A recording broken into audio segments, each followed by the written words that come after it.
குதிரை நல்லா தொடச்சு. வணக்கம். ஏண்டா வர வர ஒழுங்கா வேலை செய்யறது இல்லாம? தம்பி தம்பி தம்பி, இப்பதான் வக்கீல பாத்துட்டு வர்றேன். நீ சொல்ற சாட்சியில தான் என் மகனுடைய எதிர்காலமே இருக்குது. நீ அந்த கொலைய பாக்கலன்னு சொல்லிட்டா என் மகன் விடுதலை ஆயிருவான்னு வக்கீல் சொல்றாரு. நீ பாக்குறத பார்த்தா எனக்கு பயமா இருக்குதுப்பா. பெரியப்பா, என்ன பத்தி தெரியாதா? என்னானாலும் நான் பொய் சொல்ல மாட்டேன். அப்படி எல்லாம் சொல்லாதப்பா. பெரியப்பா, என்ன மன்னிச்சிருங்க. ஏற்கனவே போலீஸ் விசாரணையில நான் நடந்தது சொல்லிட்டேன். இது மாதிரிப்பா, உங்க அப்பாவும் நானும் கூட பிறந்தவங்க. நம்ம எல்லாம் ஒரே ரத்தம், ஒரே இனம். ஆபத்துக்கு போய் சொன்னா தப்பு இல்ல. என்னை விட வயசுல சின்னவன் நீ. உன் காலில் விழுந்து கேக்குறப்பா. எல்லாரும் பாக்குறாங்க, எந்திரிங்க. எல்லாரும் பாக்குறது எனக்கு முக்கியம் இல்ல. உன் கால் தான் எனக்கு முக்கியம். என் மகனை காப்பாத்து. எந்திரிங்க. பெரியப்பா, சொந்த பந்தத்துக்காக சொத்து சொகத்தை இழக்க சொல்லுங்க, இழக்கிறேன். உயிரை கொடுக்க சொல்லுங்க, கொடுக்கிறேன். பொய் மட்டும் சொல்ல மாட்டேன்.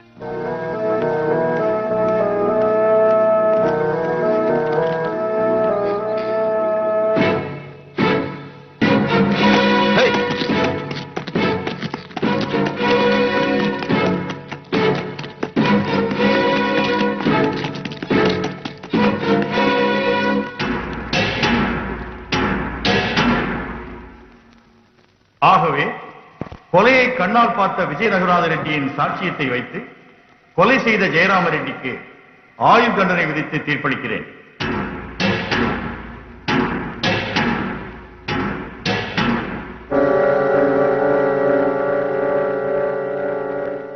நான் எவ்வளவோ கெஞ்சி பார்த்துட்டேன். விஜய ரகுநாத ரெட்டி பழி வாங்கிட்டான். அப்பா, அவன் நான் சும்மா விட மாட்டேன். ஜெயில தப்பிச்சு போய் அவன் தலையை வெட்டிட்டு அந்த தலையோட தான் நான் ஜெயிலுக்கு திரும்பி வருவேன். முட்டாள், அப்படி செய்யறதுனால உனக்கு தூக்கு தண்டனை தருவாங்க. நம்ம குடும்பமே கூண்டோட அழிஞ்சு போயிடும். அவனையும் அவன் குடும்பத்தையும் வேரோட அழிக்கிறதுக்கு ஏற்கனவே நான் திட்டம் போட்டேன். ஜெயில நல்லபடியா நடந்தா நன்னடத்தைங்கிற பேர்ல தண்டனையை குறைப்பாங்க. நீயே நல்லவனா நடந்து வெளியே வர்றத பாரு.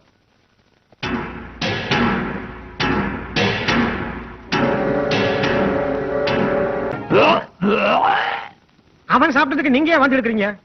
ஏண்டா, கேட்டாவே வாந்தி வர்ற மாதிரி இருக்குது. எப்படா அவன் வீட்டுல போய் உட்கார்ந்து சாப்பிட்டா? இலை போட்டுதான் போற போக்க பார்த்தா இனிமே கூலிக்கார பழக நம்ம வீடு தேடி வந்து பொண்ணு கேட்பானுங்க போல இருக்கு. நம்ம ஜாதி, கௌரவம், கட்டுமானம் எல்லாம் பழங்கதையா போகுது. விட மாட்டேன், விடவே மாட்டேன். கொலை பண்றதே கௌரவம் நினைக்கிற குடும்பத்துல பிறந்தவன்டா. எங்க அப்பா ஒரு கொலை பண்ணா, இப்ப என் மகன் ஒரு கொலை பண்ணிட்டு உள்ள போயிருக்கான். அந்த பெருமையை காப்பாத்துறதுக்காக நீங்களும் ஒரு கொலை பண்ண போறீங்களா? கத்திய தீட்டினாதான் கொலை பண்ண முடியுமா? ஏன் புத்தியை தீட்டினா கொலை பண்ண முடியாதா? எங்க அப்பன் கத்திய தீட்டினா நான் புத்தியை தீட்டுறேன். அதுல என்னென்ன பொறிகிளம்ப போகுதுன்னு பாரு. விஜய ரகுநாத ரெட்டி அப்படி செஞ்சிருக்க மாட்டானே. நான் மட்டும் என்ன பொய்யா சொல்றேன்? கூலிக்கார வீட்டு கல்யாணத்துல போய் சாப்பிட்டு இருக்கான். அந்த கல்யாணத்துக்கு 20,000 ரூபாய் செலவு வேற பண்ணி இருக்கிறான். ஐயோ, அப்படி எல்லாம் செஞ்சா எல்லாமே அதானே எதிர்பார்ப்பாங்க. அதனாலதான் வர ஞாயிற்றுக்கிழமை நம்ம ஜாதி கேங் எல்லாத்தையும் சங்கத்துக்கு வர சொல்லிருக்கோம். நாம தனித்தனியா ஒவ்வொருத்தட்டி போய் இப்படி நடக்க கூடாதுன்னு சொல்லிட்டு இருக்க முடியாது பாருங்க. நமக்குள்ளார ஒரு கட்டுப்பாடு வேணும். அந்த சங்கத்துக்கு நீ தலைவனா இருந்து சில நல்ல முடிவுகளை எடுக்கணும்.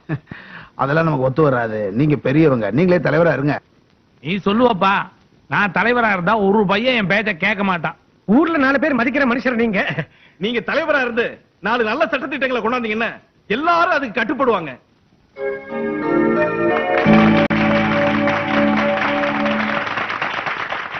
எல்லாருக்கும் என்னுடைய வணக்கம். எனக்கு இந்த தலைவர் பதவி இதெல்லாம் பிடிக்காது. நம்ம ஜாதி மக்களுடைய பிரச்சனை தீர்க்கிறதுக்காகவும் பெருமையை காப்பாத்துறதுக்காகவும் தான் நான் இந்த பதவி ஏத்துக்கிட்டேன். இந்த வளவளன்னு பேசுறது எனக்கு பிடிக்காது. பெரியவங்க சேர்ந்து சில தீர்மானங்களை பண்ணியிருக்காங்க. அதுக்கு எல்லாம் நீங்க ஒத்துழைப்பீங்கன்னு நினைக்கிறேன். இந்த தீர்மானத்தை எடுங்க. தீர்மானம் 1, நம்ம ஜாதியை சேர்ந்த பிள்ளைங்களோட படிப்புக்கு வசதி இருக்கிறவங்க தாராளமா உதவி பண்ணணும். தீர்மானம் 2, நம்ம ஜாதி ஆளுங்களுக்கு நாம நடத்துற தொழில்ல இனிமே ஆரம்பிக்க போற தொழிற்சாலையில கண்டிப்பா வேலை கொடுக்கணும். தீர்மானம் 3, நம்ம பண்ணையில வேலை செய்யறவங்களுக்கு சங்கமே வருஷா வருஷம் கூலி நிர்ணயம் பண்ணும். அந்த கூலியை தான் எல்லாரும் கொடுக்கணும், அதிகமா கொடுக்க கூடாது. தீர்மானம் 4, நம்ம பண்ணைகள்ல வேலை செய்யறவங்க வீட்டுல ஏதாவது விசேஷம் நடந்தா அதுக்கு அதிகபட்சம் 2000 ரூபாய் சன்மானம் கொடுக்கலாம். அதுக்கு மேல கொடுக்கறதோ அவங்க வீட்டு கல்யாணங்களை கலந்துகிட்டு சாப்பிடுறதோ நம்ம கௌரவத்துக்கு சரியானதில்லை. அதனால இனி அப்படி யாரும் பண்ண கூடாது. 5வது தீர்மானம். ஒரு நிமிஷம் மாமா, பெரியவங்க முன்னால நான் பேசுறத தப்புன்னு யாரும் நினைக்க வேண்டாம். நம்ம கிட்ட நிலம் இருக்கு, ஆனா அதுல இறங்கி ஏறி பிடிச்சு நாம விழுகிறது இல்ல. நம்ம கிட்ட மரம் இருக்கு, அதுல நாம ஏறி தேங்காய் பறிக்கிறது இல்ல. நம்ம கிட்ட ஆடு இருக்கு, மாடு இருக்கு, அது கொடுக்கிற பாலை மட்டும்தான் நாம குடிக்கிறோம். சாணத்தை கூட அல்றது இல்ல. நம்ம சொத்தை நம்ம விட அதிகமா பாதுகாக்கிறது, பராமரிக்கிறது அவங்கதான். அவங்களுக்கு 5ஓ 10ஓ கூட கொடுக்கறதுனால நாம யாரும் குறைஞ்சு போயிட மாட்டோம். உங்களுக்கு பிடிக்கலங்கிறதுக்காக மனிதாபிமானம் உள்ளவங்க செய்யற உதவிகளை ஜாதி கட்டுப்பாடுங்கிற பேர்ல தடை செய்யறது நல்லதும் இல்ல, அதை நான் ஒத்துக்கிறதும் இல்ல. அண்ணன் சொன்ன கருத்தை நாங்க ஆதரிக்கிறோம். சும்மா காட்டு கத்து கட்டாதீங்கடா. தலைவர் 4 பேர்த்துக்கிட்ட கலந்து பேசுறதுக்கு அப்புறம் தான் இந்த முடிவை அறிவிச்சிருக்காரு. எவன்டா தலைவன்? இல்ல எவன் தலைவங்கிறேன்? யாரும் மரியாதை இல்லாம பேசக்கூடாது. நீங்க சும்மா இருங்க. தீர்மானம் போட்டவன் எவனா இருந்தாலும் சரி, அண்ணனுக்கு பிடிக்காத தீர்மானத்தை வாபஸ் வாங்கு. நிறுத்துங்கடா. இங்க என்ன கலாட்டா பண்ணதுக்கு வந்திருக்கீங்களா? இன்னும் ஒரே அடியே சத்தம் போடுறீங்களா? பாருங்க, நீங்க தீர்மானத்தை முடிங்க, ஓட்டுக்கு விடுவோம். மரியாதை இல்லாம பேசுற காலி பசங்களை ஜாதியை விட்டே நீக்கிடுவோம். யாரோ பாத்துறாங்க. பொறுமையா இருங்க. அவனை விடாதீங்கடா. அடிடா.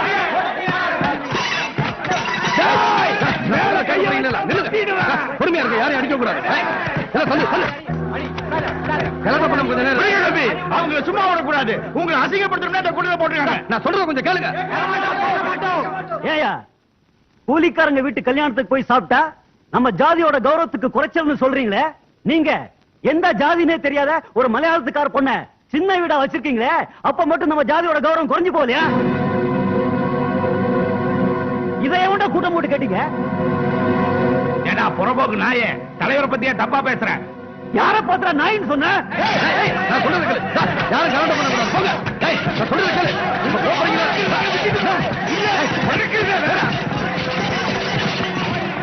பாத்தீங்களா, மாமாவை கூட பார்க்காம அடியாட்களை வச்சு அதிகமா பேசி அவமானப்படுத்திட்டான். சரியான சாராய கடை மாதிரி இருக்கு. அவனை சும்மா விடக்கூடாது. எங்கிட்ட இருக்கிற இதெல்லாம் சொல்றீங்க? இத்தனை வயசுக்கு அப்புறம் எனக்கு மான மரியாதை எல்லாம் தேவையா? இல்ல இங்க சொல்லுங்க. இது வரைக்கும் ஊர்ல நெஞ்ச நிமித்திக்கிட்டு நடந்துகிட்டு இருந்தீங்க. இப்ப என்னடான்னா உங்க மச்சான் உங்களை அவமானப்படுத்திட்டு போறாரு. அட சும்மா இருக்கியா? என்னதான் இருந்தாலும் அவன் இவருடைய மச்சனை. இவரு நாளைக்கு பொண்ணை கொடுக்க போறாரு, அவர் மாப்பிள்ளையா போறான். மாப்பிள்ளை மச்சானும் ஒண்ணு சேர்ந்துக்குவாங்க. அப்புறம் நம்ம எல்லாம் தரத்துல போக வேண்டியதா. ஆமா, எப்ப இவ்வளவு பேருக்கு நடுவுல என்ன திட்டம் போட்டு கேவலப்படுத்தினானோ, இனிமேல் மாமனாவது மச்சானாவது.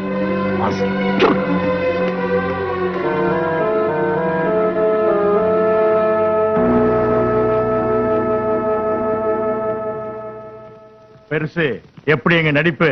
நீங்க சொன்னபடி செஞ்சிட்டோம்ல. பிரமாதம். நீங்க எல்லாம் அவன் தூண்டி விட்டு தான் கலாட்டா பண்ணீங்கன்னு அவங்க மாமனே நம்பிட்டான்.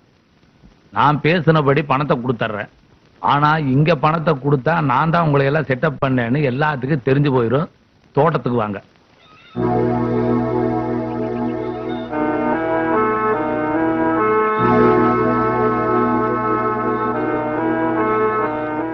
சரிப்பா, எப்படியும் ஒரு கொலையாவது வரும்னு எதிர்பார்த்தீங்க, ஏமாந்துட்டீங்களே.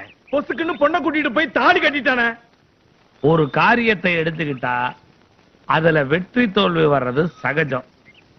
மறுபடியும் ஜெயிக்கிற வரைக்கும் மனசை தளர விடக்கூடாது. இது என்னுடைய பாலிசி. யாராவது பாலுவா? என்னப்பா பார்த்தும் பார்க்காத மாதிரி போற? இல்ல பெரியப்பா, இங்க கொஞ்சம் வேலை இருந்தது, அதான். அண்ணனுக்கு எனக்கு 1008 பிரச்சனை இருக்கும். அதுக்காக நம்ம சொந்த பந்தம் விட்டு போயிருமா? உள்ள வாப்பா.